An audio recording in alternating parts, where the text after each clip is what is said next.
Welcome to moto village show. Arabic கடலோரம் ஒரு அழகை கண்டேனே அப்படின்னு பாட தோணுது. அந்த அளவுக்கு குஷியாக இருக்கும். காரணம், நம்ம இருக்கிறது எம்ஜி ஆஸ்டர். இந்த வாகனத்தை ஜஸ்ட் வாக்கரவுண்ட் தான் பண்ண போகிறோம். டெஸ்ட் ட்ரைவ் பண்ணுறதுக்கு இன்றைக்கி அளவு பண்ணல யாரையும். இந்த காரை பற்றி பார்க்கறதுக்கு முன்னாடி இன்னொரு சின்ன தகவலை சொல்லிட்டா உங்களுக்கு இன்னும் கொஞ்சம் இன்ட்ரெஸ்டிங்காக இருக்கலாம். இந்த காருக்கு முன்புறம், பின்புறம், வலதுபுறம், இடதுபுறம் அப்படின்னு எங்கே பார்த்தாலுமே பார்த்திங்கன்னா எந்த புறம் திரும்பினாலும் செலிப்ரிட்டிஸ் தான். இந்த பக்கம் சல்மான் கான் வீடு இருக்குது, இந்த பக்கம் ஷாருக் கான் வீடு இருக்குது. இதெல்லாம் தாண்டி தான் இந்த தாஜ் லேண்டேன்ஸ் ஹோட்டலுக்கு வந்திருக்கோம். இப்போ இந்த அஸ்டர் பற்றி நம்ம பார்க்குறதுக்கு போயிடலாம்.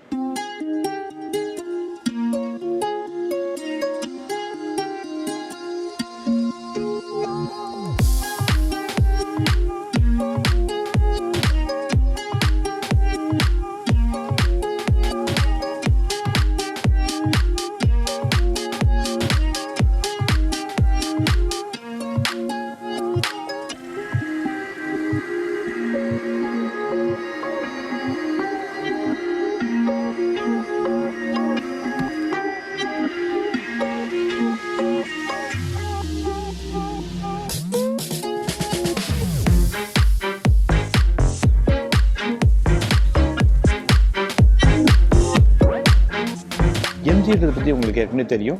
ஒரு சின்ன முன்னோட்டம் என்னன்னு கேட்டிங்கன்னா, இது இங்கிலாந்து நாட்டுடைய கம்பெனி. இவர் தான் மாப்பிள்ளை, ஆனால் வேஸ்ட் என்னது அப்படின்னு சொல்கிற மாதிரி இந்த கார் இங்கிலாந்து நாட்டை சேர்ந்த காராக இருக்கலாம். ஏறக்குறைய 100 வருஷம் ஒரு சரித்திரம் உண்டு. ஆனால் இந்த கார் கம்பெனி ஓன் பண்ணுறது ஒரு சைனா கம்பெனி. எம்ஜி மோட்டர்ஸ் ஏற்கனவே ஹெக்டர் வருது. அந்த ஹெக்டருடைய டெரிவேட்டிவான ஹெக்டர் ப்ளஸும் வருது, கிளாஸ்டர் இருக்குது. இது இல்லாமல் ஒரே ஒரு எலக்ட்ரிக் கிளிப்பும் இருக்குது, ZS EV. இப்போ இந்த ஆஸ்டர் இருக்க, it is mid size SUV. இது போட்டி போடக்கூடிய தளம் என்ன அப்படின்னு பார்த்தீங்கன்னா, கியா செல்டாஸ், ஹுண்டாய் கிரெட்டா, நிசானோடைய கிக்ஸ், ஸ்கோடாவுடைய குஷக், ஃபோக்ஸ்வாகனோட டைகோ, இந்த மாதிரியான கார்கள் எல்லாம் போட்டி போட்டு இயங்கக்கூடிய ஒரு தளத்திலையும் இந்த mid size SUV MG Astor என்று களம் கண்டிருக்கிறது. இந்த காரோடைய வெளித்தோற்றம் எப்படி இருக்கு பார்க்கறதுக்கு அச்சு அசலாக அப்படியே ZS EV மாதிரியே இருக்கேன். ஆமாம், அதில் இருக்கக்கூடிய பல எலிமெண்ட்ஸ் இருக்கு. ரொம்ப சிம்பிளாக சொல்லணும்னா ZSனுடைய பெட்ரோல் வெர்ஷன். இந்த கார் இருக்க ஆஸ்டர் நம்ம ஊரில் இருக்கக்கூடிய ZSனுடைய பிளாட்ஃபார்மில் செய்யப்படல. இந்த ZS EVனுடைய ஃபேஸ் லிஃப்ட் மாடல் இருக்கு இல்லையா, அதை அடிப்படையாக வைத்து உருவாக்கப்பட்ட இந்த கார். இந்த காரை யார் பார்த்தாலும் சரி, முதல்ல அவங்க கண்ணை கவர்றது எதுன்னு கேட்டிங்கன்னா, இந்த செலஸ்டியல் கிரில் அட்ராக்ஷனாக இருக்கு. அதுக்கு அடுத்து பார்த்தீங்கன்னா, நம்ம கண்ணை கவர்றது இந்த கண், பறவையின் கண் மாதிரி இருக்கு. ஆக்ஸ் ஐன்றாங்க, அதாவது ஒரு கழுகினுடைய கண்களை போல இருக்கிறது அப்படின்னு சொல்றாங்க. இது LED, இந்த ஃபாக் லேம்ப்ல இருக்கக்கூடிய ஹவுசிங் யூனிட். ஸோ இது எல்லாமே பார்த்தீங்கன்னா இந்த காருக்கு ஒரு பொலிவான, ஒரு அழகான, ஒரு புதுமையான ஒரு தோற்றத்தை கொடுக்குது. இந்த சைட்ல ஒரு ஷோல்டர் லைன் போகுது இல்லையா, லெப்பர்ட் ஜம்ப் லைன் அப்படின்றாங்க. இந்த 17 இன்ச் அலாய் வீல் ஆர்ச்சஸ்ல இருக்கக்கூடிய அந்த பிளாஸ்டிக் பேடிங்கா இருக்கட்டும், தொடர்ச்சியாக இருக்கக்கூடிய பிளாஸ்டிக் பேடிங்கா இருக்கட்டும், இதெல்லாம் நம்மள இந்த காருக்கு ஒரு கொஞ்சம் ஆக்சென்ச்சர்டு லுக்கு கொடுக்குது. இந்த ORVM காருக்கு ரொம்ப கான்ட்ராஸ்டாக இருக்கிறதுனால முதல்ல கண்ணை கவருது. A pillar, B pillar, C pillar, 3 பில்லருமே பிளாக் அவுட் பண்ணியிருக்காங்க. இது இந்த காருக்கு இன்னும் ஒரு ஸ்போர்ட்ஸ் அப்பீலை கொடுக்குது. இப்போ நம்ம காரினுடைய பின்புறத்துக்கு போகிறோம். எடுத்தெடுப்பில் பளீர் அப்படின்னு தெரியறது என்ன அப்படின்னு பார்த்தீங்கன்னா, அது MG என்ற லோகோவும் அதன் கீழே இருக்கக்கூடிய இந்த ஆஸ்டர் என்றக்கூடிய எழுத்துக்கள் தான் முதல்ல கண்ணில் பறிக்குது. அதுக்கடுத்தது அடாஸ், சிகப்பு நிறத்தில் பளீர்னு இருக்கு. அதுக்கடுத்து முக்கியமாக கவரக்கூடியது என்னன்னா, இந்த எக்ஸாஸ்ட், டியூவல் எக்ஸாஸ்ட். இந்த டியூவல் எக்ஸாஸ்ட்ல இருக்கக்கூடிய இந்த குரோம் வேலைப்பாடுகள் இன்னும் கொஞ்சம் இதை அழகுபடுத்தி காட்டுது, கம்பீரத்தையும் கூட்டுது. அந்த 2 பின்புற ஃபாக் லைட்டும் இதுக்கு ஒரு தனி முத்திரையை கொடுக்குது. எல்லாத்துக்கும் மேலே இந்த tail lights, LED tail lights நம்ம எதிர்பார்த்ததற்கு அதிகமாகவே தான் இருக்குது. பூட் ஸ்பேஸ் கொஞ்சம் பெருசாகவே தான் இருக்குது. ஓகே, ஸோ ஸ்பேர் வீல் இங்கே தான் வச்சுருக்காங்க. ஸோ அதனால் இது அதிகமான ஸ்பேஸை ஆக்குபை பண்ணல. கொஞ்சம் உயரமாக தான் இருக்கும், வைக்கிறதுக்கு கொஞ்சம் எஃபர்ட் கொடுத்து தான் இந்த பெட்டி படுக்கைகளை இங்கே வைக்க முடியும்.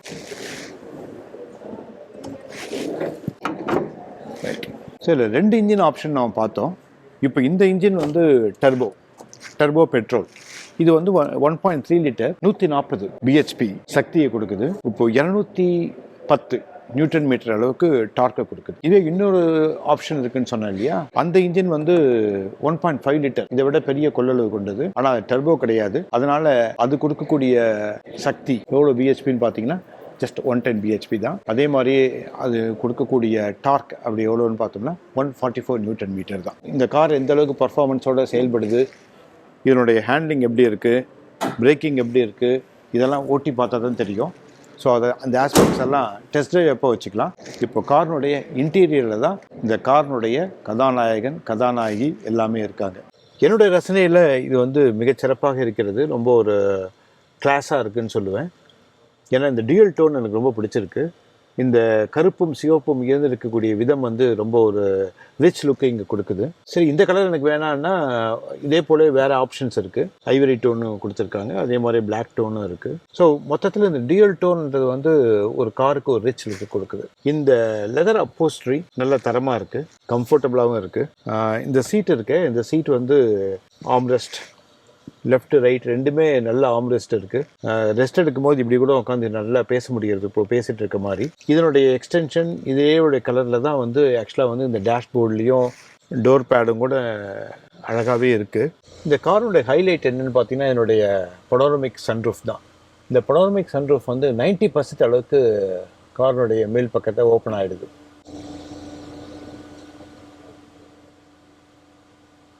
ஸோ ஏறக்குறைய முழு வானமுமே நமக்கு தெரிஞ்சிடுது. எக்ஸலண்ட். இந்த ஸ்டேரிங் வந்து அஃப்கோர்ஸ் பல கார்கள்லேயும் இந்த செக்மெண்ட் இருக்க மாதிரியே டில்ட் பண்ணலாம், ஈவன் புஷ் பண்ணலாம், புல் பண்ணலாம், எல்லா விதமான ஆப்ஷனும் இதில் கொடுத்துருக்காங்க.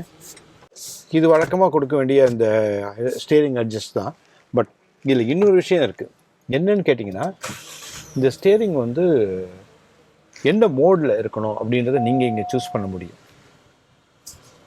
ஏன்னா நமக்கு வந்து ஹை ஸ்பீடில் போகும்போது ஹெவியாக இருக்கணும் ஸ்டேரிங்கு, சிட்டிக்குள்ளே ஓட்டும் போது டிராஃபிக்கில் ஓட்டும் போது ரொம்ப லைட்டாக இருக்கணும். ஸோ இதனால் இது 3 மோடு கொடுத்துருக்காங்க. லைட், நார்மல், ஹெவின்ற மாதிரி ஒரு 3 மோடு இருக்குது. இந்த 3 மோடை நாம் ஸ்டேரிங்கில் வந்து அட்ஜஸ்ட் பண்ணிக்க முடியும், நம்மளுடைய தேவைக்கும் வசதிக்கும் சௌகரியத்துக்கும் தகுந்த மாதிரி. ரெண்டாவது, இதில் இந்த டச் ஸ்க்ரீனை பற்றி நிறைய சொல்லணும். இந்த டச் ஸ்க்ரீனில் இல்லாத அம்சங்களே கிடையாது. இந்த காரினுடைய கதாநாயகன் இல்லை கதாநாயகி அப்படின்னு சொன்னோம்னா பர்சனல் அசிஸ்டண்ட். சாதாரண அசிஸ்டன்ட் கிடையாது, பர்சனல் அசிஸ்டண்ட்டும் கிடையாது. அதையும் தாண்டி artificial intelligent, AI personal assistant அப்படின்னு ஒரு விஷயத்தையும் செஞ்சுருக்காங்க. தெரியுதா? இந்த பொண்ணு என்னை பார்த்து கண்ணடிக்குது. பர்சனல் அசிஸ்டண்ட்டாக இருந்தாலும் கண்ணடிக்குதுன்னெலாம் பார்க்காதீங்க. இது கண்ணை பார்த்து பேசணும் இல்லையா? ஸோ அதனால தான் 2 கண்கள் கொடுத்துருக்காங்க. இது வந்து இட் லிசன்ஸ் டு மீ. நம்ம என்ன சொன்னாலும் வந்து இது கண்களை பார்த்து முதல்ல கேட்கும், நம்ம என்ன சொல்கிறோமோ அதை செய்யும். So it interacts with us. காலைல பேப்பர் படிக்க மறந்துட்டேன், ரொம்ப அவசரத்தில் வந்துட்டேன்னா ஸ்போர்ட்ஸ் நியூஸ் என்ன, இல்லை என்டர்டெயின்மெண்ட் நியூஸ் என்ன, இல்லை பார்லிமெண்ட்டில் என்ன நடந்தது, இல்லை வாட்எவர் ஒரு நியூஸ் பேப்பரில் இருக்கக்கூடிய எல்லா விஷயங்களையுமே அப்டேட் சொல்லணும்னா இது சொல்லிவிடும். ரொம்ப லாங் டிரைவ் போயிட்டுருக்கேன், ஏதாவது ஜோக் சொல்லணும்னா சொல்லும். காரில் சில சிறுவர்கள் அல்ல சிறுமிகளை அழைச்சிட்டு போயிட்டுருக்கேன். அவங்க ஏதாவது திடீர்னு ஒரு ஜென்ரல் நாலேஜ் கொஸ்டின் கேட்குறாங்க, எனக்கு தெரியலனா hello Astor, what is the height of the pyramid, அப்படி இந்த மாதிரி பல ஜென்ரல் நாலேஜ் கேள்விகள் இது கேட்க முடியும். கேட்டோம்னா இது வந்து கரெக்டாக அப்பப்போ பதில சொல்லிவிடும். பார்த்தீங்களா? And largest of the pyramids in the Giza pyramid complex bordering present-day Giza in Greater Cairo, Egypt. Hello Astor, could you play a song?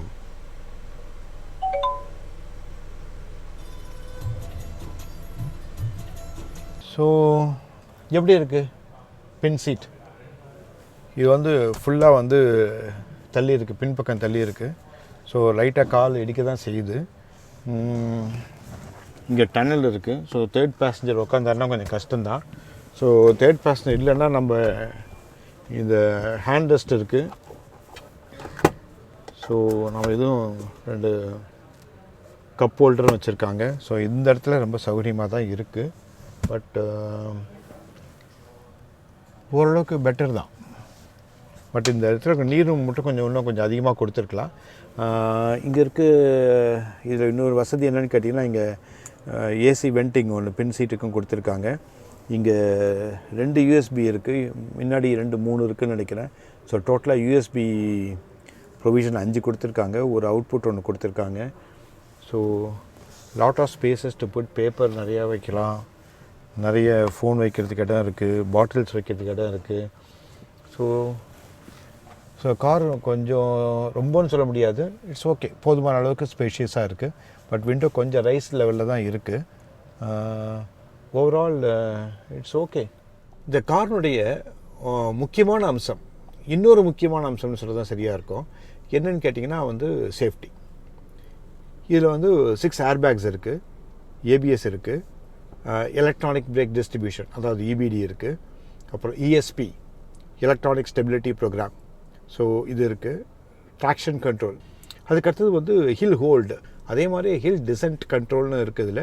நம்ம சேஃப்டியை பற்றி பேசுகிறோம் இல்லையா, இந்த சேஃப்டினுடைய முக்கியமான ஆஸ்பெக்ட் என்னென்னு பார்த்தோம்னா இதுதான் ரொம்ப முக்கியம்னு நான் நினைக்கிறேன்.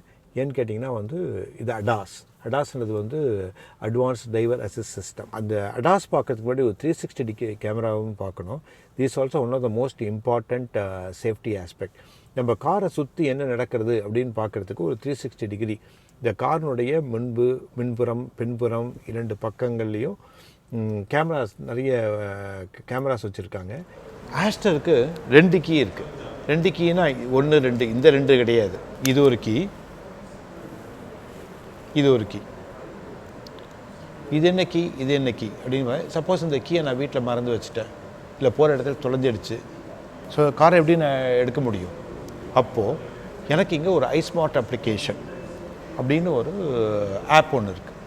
இந்த ஆப்பில் நான் என் யூசர் நேம் பாஸ்வேர்டு கொடுத்து ரெஜிஸ்டர் பண்ணி வச்சுருந்தேன்னா இந்த காரை நான் இந்த வச்சு நான் ஸ்டார்ட் பண்ண முடியும். எப்படி இதை ஸ்டார்ட் பண்ண முடியும், what all the other functions I can do with this app அப்படின்றதுக்கு எக்ஸ்பிளைன் பண்ணுறதுக்கு ஏஏ ஸ்பெஷலிஸ்ட் அவங்க இதை பற்றியும் சொல்ல போகிறாங்க. Using the iSmart application and the digital key, a user can lock, not only just lock or unlock the car, but also start the engine without his Astor's physical key. Let me give you a demo of that. Currently the vehicle is unlocked. We'll lock it. You can see that. Let's unlock it. I would request you to go and start the car now. So,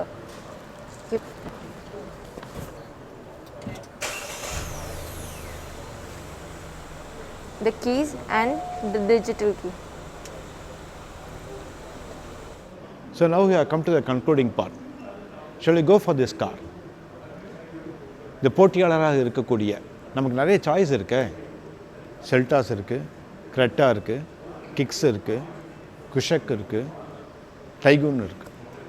so இந்த கார்களுக்கு எல்லாம் புறந்தள்ளிட்டு aster வாங்கணுன்னா வாங்குவாங்களா? இந்த காரோடைய performance எப்படி இருக்குது, இந்த காரோடைய handling எப்படி இருக்குது, suspension எப்படி இருக்குது, இதெல்லாம் ஓட்டும்போது தெரியும். எல்லாத்துக்கும் மேலே இந்த வாங்கலாமா வாங்கக்கூடாதா என்பதை முடிவு செய்வதற்கு இதனுடைய விலை ஒரு முக்கியமான ஒரு ஃபேக்டராக இருக்க போகுது. இப்போ நமக்கு தெரிஞ்ச மட்டும் இந்த 50% ஆஃப் த காம்பனன்ட்ஸ் வந்து வெளிநாடுகள்லேருந்து தான் வரப்போகுது, 50% காம்பனன்ட் தான் வந்து உள்ளூர்லேருந்து வரப்போகுது. அப்படின்னும் போது இந்த காரினுடைய விலை மற்ற கார்களோடு போட்டி போடக்கூடிய அளவுக்கு இருக்குமா?